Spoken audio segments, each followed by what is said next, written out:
할렐루야. 하나님의 은혜와 평강이 우리 모두에게 임하기를 예수님의 이름으로 축원해 드립니다. 오늘 본문 말씀은 야고보서 1장 1절에서 4절 말씀을 근거로 믿음의 실현으로 온전하게 된다라는 제목으로 하나님 말씀 증거하겠습니다. 성숙한 그리스도인 야고보서 강의 첫 번째 시간입니다. 오늘부터 야고보서 강의를 시작을 하려고 합니다. 야고보서를 쓴 이 야고보는 예수님의 12제자 중에 한 명인 야고보가 아니라 예수님의 동생 야고보를 말합니다. 예수님의 제자 중에서도 두 명의 야고보가 있었습니다. 큰 야고보, 작은 야고보. 아마도 이 당시 때 야고보라는 이름은 지금 우리로 보면 김씨, 이씨, 박씨처럼 참 많은 사람들이 야고보라는 성을 가지고 있었던 것 같습니다. 근데 오늘 야고보를 쓴 이 야고보는 예수님의 동생 야고보입니다. 예수님의 동생 야고보는 예수님께서 공생애를 하실 이 당시 때는 예수님을 믿지 않았습니다. 구세주로 인정하지 않았습니다. 요한복음 7장 3절에서 5절 말씀에 보면 그 형제들이 예수께 이르되 당신이 행하는 일을 제 아들도 보게 여기를 떠나 유대로 가소서 스스로 나타나기를 구하면서 묻혀서 일하는 사람이 없나니 이 일을 행하려 하거든 자신을 세상에 나타내소서 하니 이는 그 형제들까지도 예수를 믿지 아니함이러라. 이렇게 말씀하고 있죠. 예수님의 공생의 당시 때 형제들도 가족들도 예수님을 믿지 않았다는 것입니다. 그런데 이 야고보가 예수님을 구주로 영접하게 됐던 사건은 예수님께서 부활하신 이후에 야고보를 찾아와 주실 때 그가 예수님을 만나고 예수님을 영접하고 예수님을 주인으로 이렇게 모시는 사건들이 나오게 됩니다. 고린도전서 15장 7절에서 8절 말씀에 보니까 그 후에 야고보에게 보이셨으며 그 후에 모든 사도에게와 맨 나중에 만삭되지 못하여 난자 같은 내게도 보이셨느니라. 아멘. 바울이 이렇게 이야기를 하는 것이죠. 우리가 예수님을 믿는 것, 또 예수님을 구주로 영접하는 것, 이것은 내가 예수님을 믿게 된 어떤 환경을 통해서 예수님을 믿게 되는 것이 아닙니다. 내가 3대를 믿어서 예수님을 믿는 것, 이것이 아닙니다. 우리 아버지가 목사님이라서, 장로님이라서, 또 신앙생활에 오랜 그 전통이 있어서 내가 예수님을 믿게 되는 것이 아니라는 것입니다. 야고보는 예수님의 동생이었음에도 불구하고 예수님을 믿지 않았습니다. 종종 전도를 하다 보면 그런 이야기를 하는 분들이 있습니다. 예수님 믿으세요 라고 이렇게 전도를 하면 이런 얘기를 합니다. 제가 신앙의 3대 집안에서 태어난 사람입니다. 또 어떤 분들은 우리 아버님이 목사님입니다. 이렇게 얘기하는 분들도 있죠. 그러면 이렇게 물어봅니다. 그래서 지금 예수님을 믿으시나요? 라고 이렇게 물어보면 지금 예수님은 안 믿습니다. 이렇게 얘기를 합니다. 그 모든 조건들이 예수님을 믿을 수 있는 조건이 아닌 것입니다. 오직 한 가지 조건밖에 없습니다. 예수님을 만나야 됩니다. 예수님을 인격적으로 만난 사람만이 예수님을 믿게 되고 예수님을 구주로 영접하게 된다는 것이죠. 예수님께서 야고보를 찾아와 주십니다. 그리고 마침내 부활하신 예수님을 구주로 영접하고 또 주인으로 영접할 때 그가 거듭난 사람이 되는 것입니다. 여러분들이 예수님을 만나셨나요? 예수님께서 내가 너희를 만나겠다라고 약속하신 그 시간과 장소, 공간이 있습니다. 그것이 바로 예배 시간입니다. 두세 사람이 내 이름으로 모인 곳에 나도 그들 중에 있느니라 이렇게 말씀하고 있죠. 너희가 영과 진리로 예배할 때 내가 그 사람을 찾아오겠다라고 약속하고 있습니다. 이 시간 우리를 찾아와 주신 그 예수님을 인격적으로 만나는 은혜가 있기를 바랍니다. 이 야고보가 예수님을 만났을 때 그는 예수님의 동생이었음에도 불구하고 다른 사람에게 나는 예수님의 동생 야고보야 이렇게 주장하지 않습니다. 뭐라고 얘기합니까? 오늘 본 말씀 야고보서 1장 1절 우리 같이 한번 읽어볼까요? 시작. 하나님과 주 예수 그리스도의 종 야고보는 흩어져 있는 12지파에게 문안하노라. 아멘. 야고보는 예수님을 나의 주인, 나는 예수님의 종입니다 라고 그렇게 인정을 합니다. 그러니까 하나님의 예수님을 하나님으로 인정을 하는 것이죠.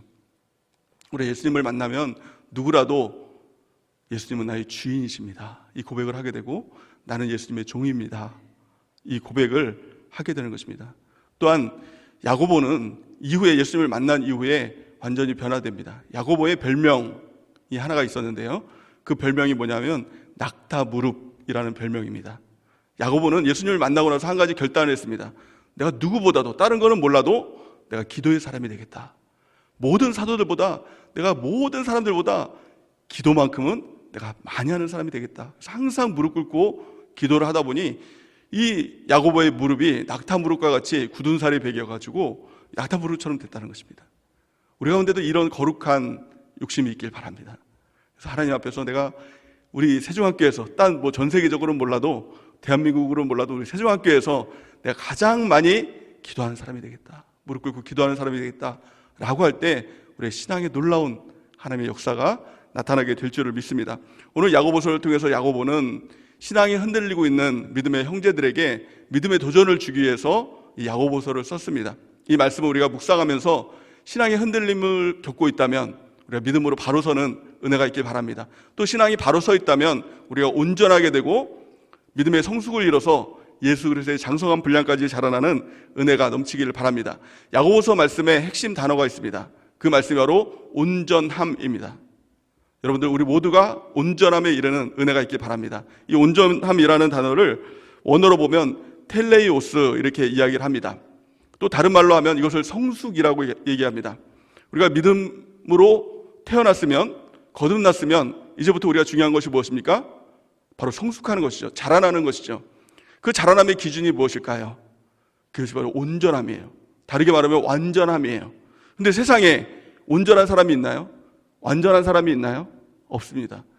전 인류적으로 과거, 현재, 미래로 온전하고 완전하신 분은 단 한 분밖에 없습니다. 누구죠? 예수 그리스도. 성숙이 무엇입니까? 우리가 온전하고 완전하게 된다는 것의 그 목표가 무엇입니까? 바로 예수 그리스도예요. 어떤 분들은 우리가 성숙하자라는 이런 말을 할 때 종종 다른 사람들을 이렇게 비교를 합니다. 아, 내가 저 사람보다는 내가 성숙했지 라고 이렇게 여깁니다.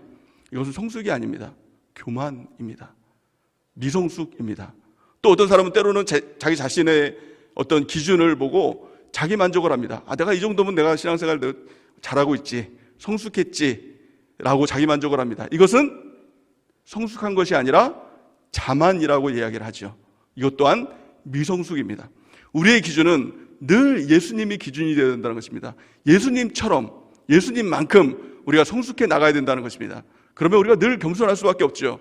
내가 성숙했다고, 저 사람보다 성숙했다고 자랑할 수가 없는 것입니다. 교만할 수가 없는 것입니다. 또 내가 이만큼은 성숙했지 라고 자만할 수가 없는 것입니다. 늘 성숙함에 있어서 겸손할 수밖에 없는 것입니다. 에베소서 4장 13절 우리 같이 한번 읽어보겠습니다. 시작. 우리가 다 하나님의 아들을 믿는 것과 아는 일에 하나가 되어 온전한 사람을 이루어 그리스도의 장성한 분량이 충만한 데까지 이르리니. 아멘. 우리의 목표는 바로 예수 그리스도의 장성한 분량까지 온전함에 이르는 것입니다. 오늘 야고보 사도가 이 온전함이라고 표현한 것은 바로 예수님처럼 우리가 온전해져라 이렇게 말씀하고 있는 것입니다. 그렇다면 하나님께서 우리를 훈련시키시고 또 성숙하게 하시고 우리를 자라나게 하실 때 어떻게 우리를 성숙하게 하실까요? 하나님께서 사용하시는 도구가 있다는 것입니다. 그 도구가 바로 오늘 야고보 사도가 한마디로 시험이다, 시련이다 이렇게 말씀하고 있는데요. 야고보 사도는 1장 2절에서 단도직입적으로 이렇게 얘기를 합니다. 우리 같이 한번 읽어볼까요? 시작. 내 형제들아, 너희가 여러 가지 시험을 당하거든 온전히 기쁘게 여기라. 아멘. 시험에는 여러 가지 시험이 있다는 것입니다. 이것을 원어로 보면 페이라모스, 페이라스모스 이렇게 이야기를 합니다. 그러니까 여러 가지 시험에 하나님의 테스트도 있고 또 마귀가 주는 템테이션, 이 마귀가 주는 시험도 있다는 것입니다. 근데 우리가 시험을 당할 때 사람들은 종종 이게 하나님의 시험이야? 또 마귀의 시련이야? 이것을 자꾸 따지려고 합니다. 근데 야고보 사도가 하는 말이 뭐예요? 여러 가지 시험을 당하거든 이거 따지지 말고 모든 시험에 온전히 기쁘게 여기라 이렇게 얘기하고 있는 것입니다. 우리의 시련은 슬픈 일이 아니라는 것입니다. 고통이 아니라 기뻐할 일이다라는 것을 우리가 깨닫는 은혜가 있기를 바랍니다. 이 단어 중에서 가장 첫 번째는 테스트라는 말을 하죠. 하나님께서 우리를 테스트합니다. 왜 테스트를 할까요? 우리의 믿음을 자라나게 하기 위해서, 우리의 믿음을 온전하게 하기 위해서 시련을 통해서 우리를 새롭게 하신다는 것입니다. 근데 가장 중요한 것은 뭐예요? 그 시험이 믿음의 시련이 되어야 된다는 것입니다. 믿음의 시련은 하나님께서 이건 믿음의 시련이야 라고 던져주고 이것은 믿음의 시련이 아니야 라고 던져주는 것이 아니라 그 시련 자체가 믿음의 시련, 믿음의 안 시련이 아니고 내 반응을 통해서 믿음의 시련이 될 수도 있고 마귀가 주는 무엇입니까? 시험이 될 수도 있다는 것입니다. 예를 들어서 우리가 신앙생활 하다 보면 신앙생활 하시는 분들 보면 여러분들 중에서 딱 두 가지 종류로 나눕니다. 뭐 예수님을 안 믿는 거, 신앙이 없는 사람은 빼놓고요. 신앙이 있다라고 하면 두 종류로 딱 나눕니다. 어떻게 나뉠까요? 신앙이 좋은 사람, 또 신앙이 안 좋은 사람, 이 두 사람으로 나뉘게 되겠죠. 여러분들 중에서 제가 예언하건대 분명히 신앙이 좋은 사람이 있고 신앙이 안 좋은 사람이 있다는 겁니다. 그렇다면 시련은 누구에게 찾아올까요? 시련이 누구에게 찾아올까요? 신앙이 좋은 사람에게도 찾아오고 신앙이 안 좋은 사람에게도 찾아오게 된다는 거예요. 근데 예를 들어서 신앙이 내가 안 좋아요. 뭐 요즘에 죄도 짓고 뭐 예배도 잘 안 나가고 큐티도 빠져먹고 또 믿음의 일기도 잘 안 쓰고 신앙이 되게 안 좋아요. 근데 그런 가운데 시련을 만납니다. 그럼 어떻게 합니까? 많은 사람들이 아이고 내가 이렇게 신앙생활도 못하고 이렇게 죄도 짓고 하니까 내가 이렇게 죄를 당하는구나. 아이고 나는 이제 끝났다. 그리고 신앙이 푹 꺼져요. 그럼 어떻습니까? 이건 믿음의 시련이 아니라 마귀의 시험에 빠지게 되는 것입니다. 똑같은 시험인데 시련인데 믿음으로 반응하지 못하면 마귀의 템테이션, 마귀의 시험에 올무에 빠지게 된다는 것입니다. 믿음으로 반응하는 것이 어떤 반응일까요? 이렇게 반응하는 것이죠. 아, 내가 요즘에 신앙생활을 잘 못했더니 또 죄 가운데 빠졌더니 하나님께서 나를 포기할 줄 알았는데 포기하지 않으시는구나. 하나님께서 나에게 기회를 주시는구나. 돌이킬 수 있는 기회를 주시는구나 라고 그 시련 가운데 돌이켜서 나의 죄도 버리고 이제 예배 가운데 바로 서고 또 큐티도 하고 믿음의 일기도 쓰고 전도도 하고 하나님 앞에 올바로 서 있는 것을 통해서 믿음이 바뀌는 것, 이게 바로 믿음의 시련이 되는 것입니다. 믿음이 바뀌는 것이죠. 그러므로 모든 시련이 우리 가운데 다가올 때 기쁘게 여기라는 것은 무엇입니까? 아, 하나님께서 나를 포기하지 않으셨구나. 하나님께서 나를 돌이키게 하시는구나. 다시 나의 믿음을 일으키게 하시는구나. 이 반응으로 하나님께 나가라는 것입니다. 또 두 번째, 신앙이 좋은 사람이 있죠. 하나님 신앙이 이제 좋은 사람이 있지 않습니까? 근데 내가 신앙생활 열심히 해요. 그런데 똑같이 시련이 다가옵니다. 그러면 어떻게 반응합니까? 사람들이 아, 내가 신앙생활 이렇게 잘하는데 예배도 잘 드리고 내가 이렇게 순종도 잘하는데 왜 나에게 이런 시련이 와? 라고 원망하고 불평할 수도 있겠죠. 이 반응이 뭐예요? 마귀의 템테이션, 마귀의 시험에 빠지게 되는 것입니다. 믿음의 반응으로 받아들이지 않으면 마귀의 시험 가운데 빠지게 되는 것이죠. 그 믿음의 시련이 뭐예요? 믿음의 시련을 받아들이는 것이 무엇입니까? 아, 내가 신앙생활을 이렇게 온전하게 잘하려고 했더니 하나님께서 나를 완전한 자로 만드시기 위해서 예수 그리스도의 장성한 분량까지 만들기 위해서 나를 온전하게 세우시는구나. 내가 예수님만 바라봐야 되겠구나. 신앙생활을 오직 주님만 바라보고 신앙 바른 길로 가야 되겠구나 라고 주님만 바라보며 나갈 때 정말 이 사람을 통해서 하나님께서 온전한 사람을 만들어주시고 예수 그리스도의 장성한 분량까지 자라나게 해주시겠죠. 이것이 바로 믿음의 시련으로 우리가 받아들이게 되는 것입니다. 가장 중요한 반응이 무엇입니까? 오늘 본 말씀을 통해서 한 단어로 말하고 있는데 모든 시험을 통해서 하나의 영성을 가져라. 그 영성이 바로 인내의 영성을 가져라는 거예요. 우리가 시험을 만나거든 인내의 영성을 갖는 은혜가 있길 바랍니다. 그래서 속된 말로 이렇게 얘기를 합니다. 내가 인내하면 아브라함이 이삭을 낳고 또 인내하지 못하면 이스마엘을 낳는다. 이런 말들을 종종 하죠. 인내함을 통해서 이삭을 낳게 되고 하나님의 뜻을 이루게 됩니다. 인내하지 못하고 조급하면 결국에 이스마엘을 낳아서 지금까지도 그런 분란들이 일어나고 있지 않습니까? 오늘 성경은 이렇게 말씀합니다. 야고보서 1장 3절에서 4절 우리 같이 한번 읽어보겠습니다. 시작. 이는 너희 믿음의 시련이 인내를 만들어내는 줄을 너희가 알미라. 인내를 온전히 이루라. 이는 너희로 온전하고 구비하여 조금도 부족함이 없게 하려 함이니라. 아멘. 믿음의 시련, 이 시련을 통해서 인내를 이루라는 것입니다. 4절 말씀 보니까 인내를 온전히 이루라.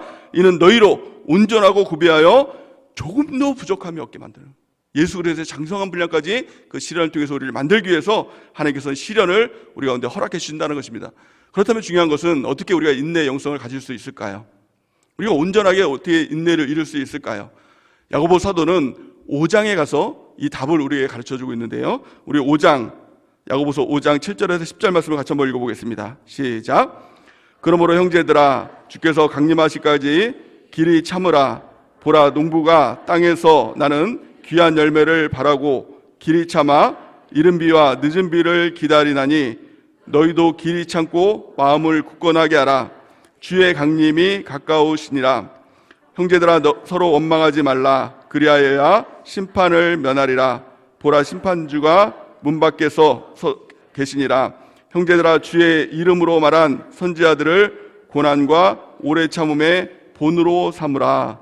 아멘. 가장 첫 번째 인내의 영성을 갖기 위해서 필요한 것은 7절 말씀에 보니까 길이 참으라 이렇게 얘기합니다. 길이 참으라는 것은 그냥 무작정 참으라 이런 말이 아닙니다. 길이 참으라는 것은 현실에 직면하라, 도망가지 마라 라는 의미를 가지고 있습니다. 그러면서 농부에 대한 비유를 하죠. 농부가 땅에 나는 귀한 열매를 바라고 길이 참아 이른 비와 늦은 비를 기다리나니 이렇게 이야기를 합니다. 농부에게 있어서 인내할 수 있는, 농부에게 인내 영성이 있지 않습니까?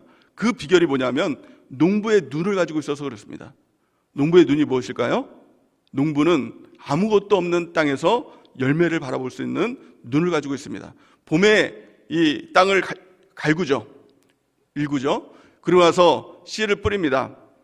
그러고 나서 이제 물을 주고 또 거름을 주고 또 이 이스라엘은 또 물이 없으니까 비를 기다리죠. 이른 비도 기다리고 늦은 비도 기다리고 그 비를 기다리지 않습니까? 그러면서 포기하지 않고 그러면서도 인내하면서 기다립니다. 왜 그렇게 인내할 수 있을까요? 아무것도 없는 땅. 다른 사람들이 보면 그 땅에는 아무것도 없어요. 하지만 농부는요, 그 아무것도 없는 곳에서 열매를 바라봅니다. 가을에 거둘 열매를 바라보기 때문에 포기하지 않고 기다린다는 것입니다.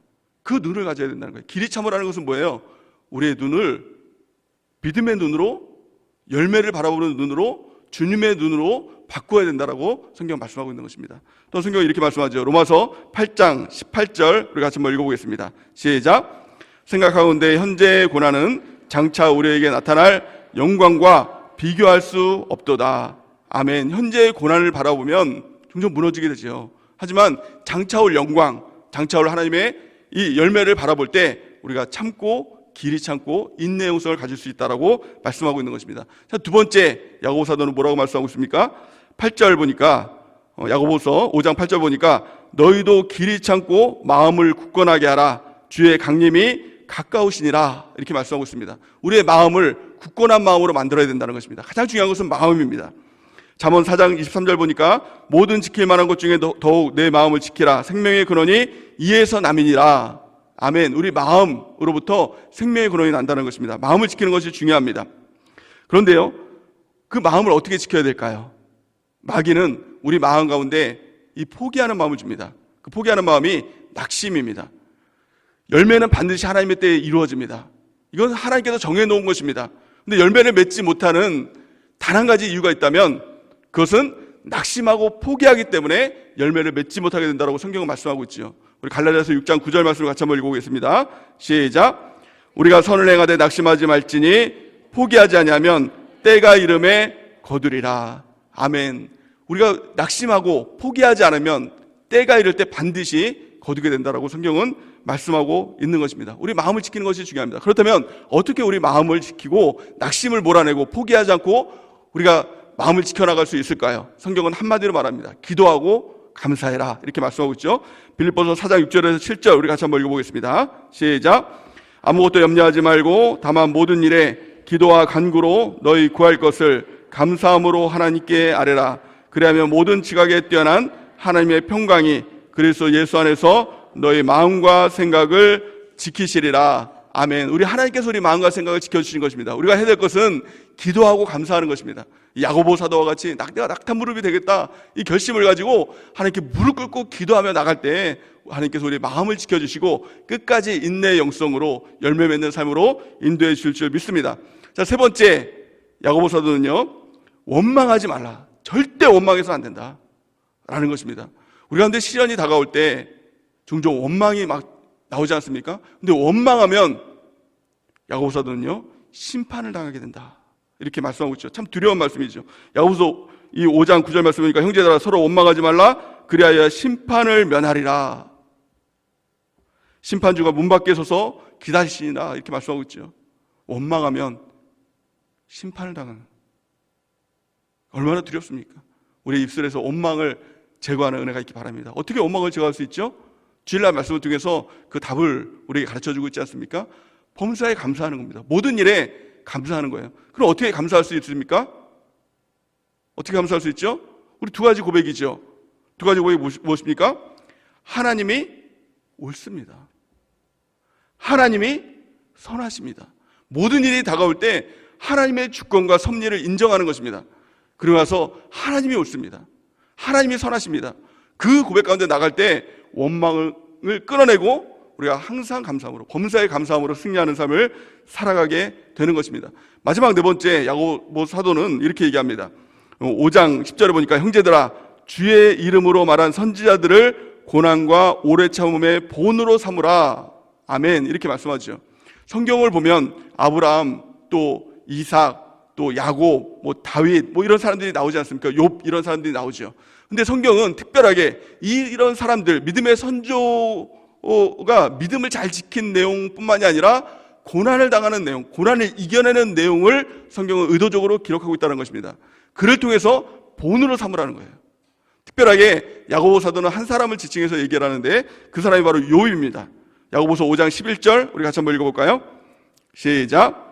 보라, 인내하는 자를 우리가 복되다 하나니 너희가 욥의 인내를 들었고 주께서 주신 결말을 보았거니와 주는 가장 자비하시고 긍휼히 여기시는 이시니라. 아멘. 욥의 인내, 욥은 인내를 했죠. 욥이 인내를 할 때 그 마음에 가장 핵심적인 고백이 있었다는 것입니다. 그 고백이 욥기 23장 10절 말씀, 우리가 잘 아는 말씀이죠. 우리 같이 한번 읽어보겠습니다. 시작. 그러나 내가 가는 길을 그가 아시나니 그가 나를 단련하신 후에는 내가 순금같이 되어 나오리라. 아멘. 모든 고난이 다가올지라도 내가 가는 길 그가 아시나니, 아니 하나님이 아시면 된다. 이 고백이 있었다는 것입니다. 또한 뭐라고 하니까 나를 단련하신 후에 내가 순금같이 되어 나오리라.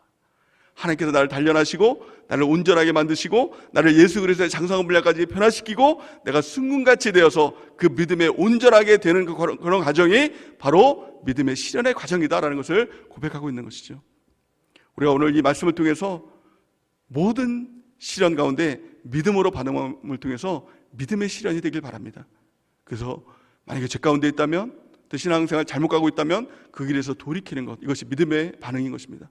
또 바른 길로 가고 있다면 내가 완전하게 온전하게 되는, 오직 주님만 바라보면서 나가는, 모든 것을 다 끊어내고 내가 주님만 바라보며 나갑니다. 예수 그리스도의 장성 분량까지 내가 자라나겠습니다. 이 고백 가운데 온전하게 나가는 은혜가 있길 바랍니다. 무엇보다도 길이 참는 것입니다. 현실에 직면하는 것입니다. 도망가지 않는 것입니다. 그 은혜가 우리 가운데 넘치기를 바랍니다. 또한 우리의 마음을 굳건하게 지키고 기도를 통해서 하나님께서 우리의 마음을 지켜주신 것, 또한 원망을 우리 입에서 제거하고 또 내가 가는 길 오직 그가 아시나니 그가 나를 단련하신 후에 내가 정금같이 나오리라. 욥의 고백과 같이 우리가 그 고백으로 승리하며 나가는 우리 모두가 되기를 예수님의 이름으로 간절히 축원해 드립니다.